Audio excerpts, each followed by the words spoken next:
South East Radio's Business Matters with Carl Fitzpatrick. South East Radio. Well, a recent report from Indeed Hiring Lab ranked Ireland as the 5th most popular destination in Europe for international workers. Jack Kennedy, an economist with Indeed, joins us now to explain why. Jack, we will be discussing the findings of Indeed's Hiring Lab's Brain Gain or Drain report. But first, I'd like to gain an insight into your own background. Yeah, so I joined Indeed right at the start of the pandemic, actually, in 2020. So I've just been with Indeed for just over 2 years as part of the Hiring Lab team. So my role really is to look at the labour market trends, both in the UK and Ireland, drawing on both Indeed's own proprietary data as well as publicly available data. So my background is as an economist. I spent about a decade working on the global purchasing managers indexes before working in the banking sector for about 3 years. So I've got a background in macroeconomics and labour market analysis, which feeds into a lot of my work at Indeed. And as an economist, I'd like to get your assessment of the current economic climate and what might lie ahead, as there seems to be a great deal of uncertainty at this present time. Yeah, that's right. So at the moment, we're really seeing across many countries, really, intensifying economic headwinds linked to the rising cost of living. Clearly, that's an issue facing a lot of economies at the moment, and it is certainly the main cloud on the horizon, really. Central banks face quite a difficult task, really, to try and tame inflation without derailing economic growth. Certainly that's the case now for Ireland. We've got high inflation already, well above 7%, and expected to peak even higher over the coming months. So really the key question is the extent to which that really slows consumer spending, clearly a key driver of economic growth, and also that uncertainty potentially weighing on business investment. So really, I think in the Irish context, the latest projections from ESRI do really expect a fairly brisk pace of economic growth to be maintained. But certainly those headwinds are growing, and growth forecasts for 2023 and beyond have been revised down somewhat. Indeed, Hiring Labs recently published a report entitled Brain Gain or Brain Drain, How Shifts in International Job Search Are Accelerating Global Competition for Talent. What was the rationale for this research, and what data was collated and analysed? Yeah, so this was really a comprehensive piece of work, analysing nearly 1 billion data points, actually, drawn from Indeed's global job posting websites, more than 800 million cross-border job searches and over 100 million job postings. So really the aim of this research was to look at how international mobility and an interest in cross-border job search had been evolving, really, particularly since the start of the pandemic. So we found that international job search interest in cross-border search has been picking up. It was not clearly quite considerably during the pandemic, but it has been rebounding. So that's really a sign that workers are once again interested in searching internationally as economies open up and international travel restrictions have been eased. So it was really interesting to find that Ireland's actually one of only 5 European countries set to experience brain gain rather than brain drain. Most of the European countries we saw are seeing more job seekers looking outside of their domestic economies, but Ireland's actually seeing a net increase with more foreign job seekers looking to come and work in Ireland than people looking for jobs abroad. And in relation to international job seekers in Europe coming to Ireland, are we back at pre-COVID levels at this stage? Not back to pre-COVID levels yet, but it has been recovering. And really, I think the key takeaway is that positive net interest score. So really, that's a good sign for Irish employers' perspective, because it shows that international job seekers are interested in coming to help fill some of the staffing gaps that businesses have been looking to fill. We've seen really that businesses are already taking a lot of steps to hire foreign workers. They've been posting jobs abroad, hiring recruiters with foreign language skills, and also writing job descriptions in multiple languages. So it's really it shows that Ireland's an attractive destination for internationally mobile, particularly highly skilled people whose experience is in high demand. And a lot of the interest is being channeled towards hard-to-fill jobs that have been attracting the highest share of interest from foreign job seekers, particularly in the technology sector, jobs like software development, IT, but also things like management and accounting. So the report indicates that Ireland ranks as the 5th most popular destination for European workers. So what factors have contributed to this ranking? Yeah, that's right. So, behind only Switzerland and Luxembourg, which are really kind of special cases, small, very open economies. Germany and also the UK were also positive net interest countries. I think one thing that helps explain these trends is that Ireland, as well as those other countries, are relatively high-income countries. We do see quite a strong correlation between wealthier countries and positive net interest in cross-border job search. Ireland also has a relatively high share of remote, high-paying and hard-to-fill jobs. The research found that those are the jobs that do tend to see the highest overseas interest, really right across Europe, and Ireland scored pretty well on those metrics. In addition to that, Ireland has had a relatively strong job postings recovery. Job postings on Indeed in Ireland remain more than 50% above pre-pandemic levels.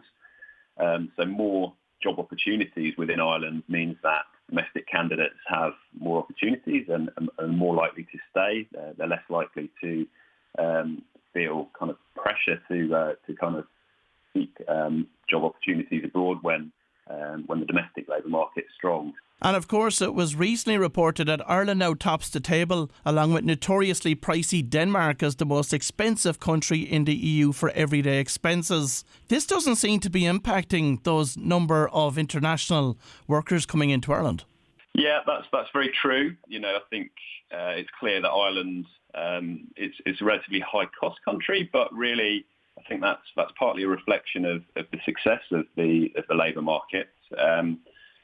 It's certainly true that that doesn't seem to be deterring foreign job seekers from continuing to search for jobs in Ireland. I think probably the fact that a lot of that interest is predominantly at the higher paid, higher skilled end of the labour market is probably one factor behind that. Those are the types of candidates that are perhaps better able to bear those costs when they are sort of making international jobs moves. But certainly it's a challenge, but it's one really that a number of other countries face as well.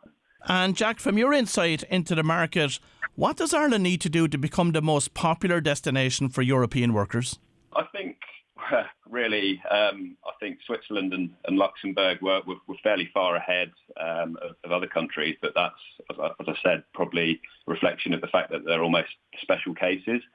But I think certainly Ireland continuing to sort of consolidate its strengths in sectors like technology, pharmaceuticals and other high-skilled, high-paid occupations that have been performing strongly and creating a lot of job opportunities, continuing to really build on those strengths and try and attract even more highly skilled job seekers from the rest of the world can really help Ireland perhaps edge a little bit further up those rankings. Have you any concern about the housing crisis going to negatively impact our ability to stay very competitive in attracting foreign workers into Ireland over the coming years? I mean, it could be one factor that starts to weigh on that performance. But as I said, it's not an Ireland-only issue. It's really an issue that a number of attractive locations around the world do face, high housing costs. But clearly, it is a considerable hurdle in Ireland. So I think policymakers will be trying to look at that and address the issue to try and to boost affordability to some extent. But that weighs on that international interest going forward. And of course, you have great insight into the emerging trends in the recruitment space right across Europe. So in terms of Irish companies that are finding it hard to recruit today, what advice have you got for them in terms of tapping into that European pool to attract European workers into work for them? I think what we're seeing really at the moment, a lot of candidates right across Europe are interested in more flexibility. A lot of people have been reassessing working lives over the pandemic period, and we're seeing salaries remain a key consideration, certainly top of mind for job seekers, but flexibility is also right up there, particularly around remote work. We're seeing that interest in remote work on Indeed continues to rise to new highs, hitting new records even as economies have fully reopened. So I think any employers able to offer greater flexibility, particularly around remote working, are going to be standing themselves in good stead vis-a-vis their competition. I think a lot of organisations are still trying to work out exactly how that picture looks longer term, how to manage remote and hybrid workforces. But certainly from the candidate's perspective, that interest continues to push on to new records. So that's certainly one avenue that employers looking to gain a march on competitors that can offer that flexibility to candidates. It's certainly one thing that they can do to make themselves attractive.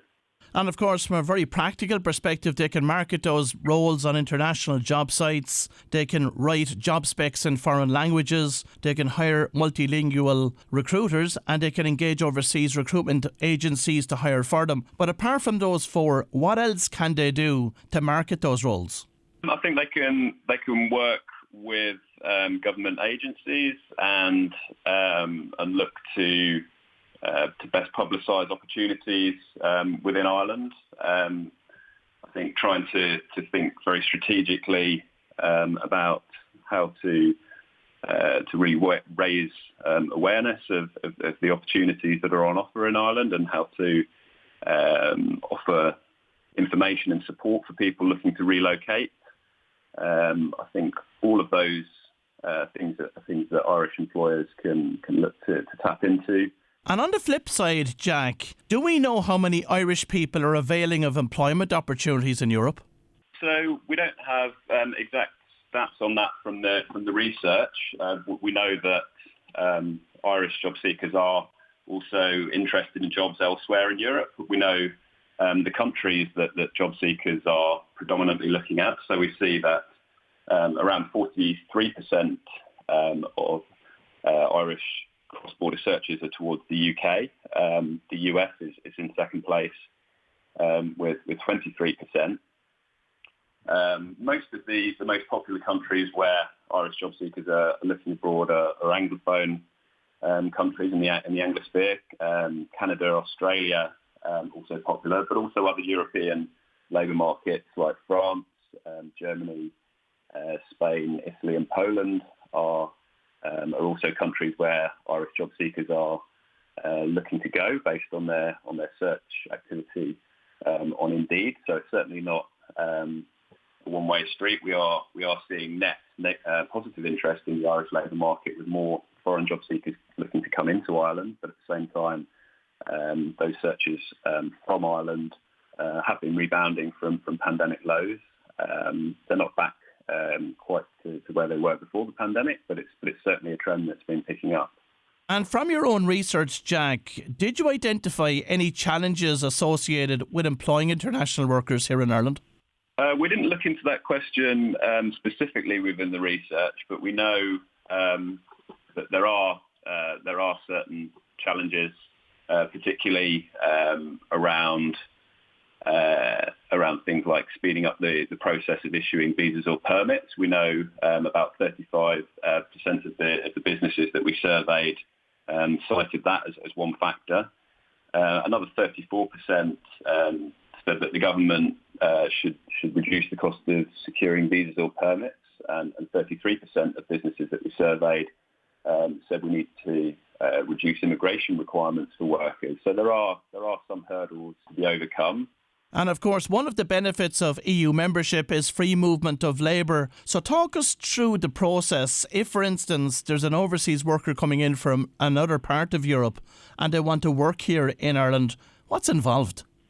So, yeah, certainly they can benefit from that free movement of labour. So in the first instance, it would be looking to see what opportunities are available. So we see a lot of that cross-border interest on Indeed, looking at the jobs that are available and the roles. Then it would be a case of making that connection with the company once a job offer has been made, and the company could offer practical advice and assistance for people looking to make those job moves. So really, that would be a lot of the process that we tend to see from companies looking to bring in people from abroad. And finally, Jack, based on the findings of the report and the current economic trends, what is the outlook for the mobility of international workers over the coming years? I mean, it's been certainly picking up, but it's not back to where it was pre-pandemic. So we would expect, really, with the opening up of economies, that trend to really continue.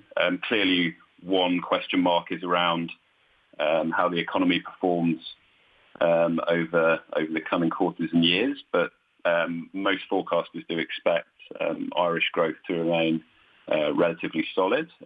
So we could see that an economic downturn across the broader European economy could put a bit of a dent in some of that mobility, but we do expect to see that rising trend of mobility picking up further and sort of getting back towards those pre-pandemic levels, barring any major setbacks in the economic outlook.